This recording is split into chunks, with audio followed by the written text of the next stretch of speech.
అలేఖ్య చిట్టి పికిల్స్ వివాదం గత 4 రోజులుగా కొనసాగుతూనే ఉంది. సోషల్ మీడియాలో ఎక్కడ చూసినా సరే అలేఖ్య చిట్టి పికిల్స్ తిట్టిన బూతులు, ఆమె చేసిన బాగోతమే బయటపడుతోంది.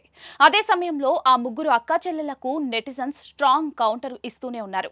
సోషల్ మీడియా వేదికగా అలేఖ్య చిట్టి పికిల్స్ కు వ్యతిరేకంగా దారుణంగా ట్రోలింగ్ చేస్తూ ఉన్నారు.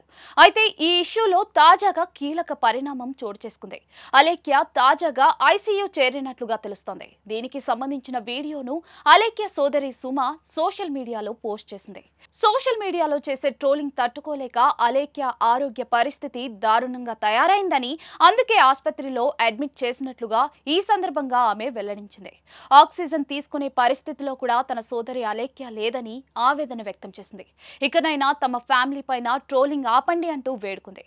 3 నెలల కిందటే తమ తండ్రి మరణించాడని, మా ఇంట్లో మరో చావు చూడకూడదని కోరుకుంటున్నట్లుగా వెల్లడించింది. తమకు పచ్చళ్ల వ్యాపారం, యూట్యూబ్ వద్దంటూ పేర్కొన్నారు. ఇక ఈ వీడియోలో అలేఖ్య ఐసీయూ బెడ్ పైన ఉన్నట్లుగా స్పష్టంగా కనిపించింది. అయితే ఆమె ఆరోగ్య పరిస్థితి గురించి ఇంకా వివరాలు తెలియాల్సిందే. కాగా 4 రోజుల కిందట తన కస్టమర్ను దారుణంగా తిట్టిన సంగతి మనందరికీ తెలిసిందే.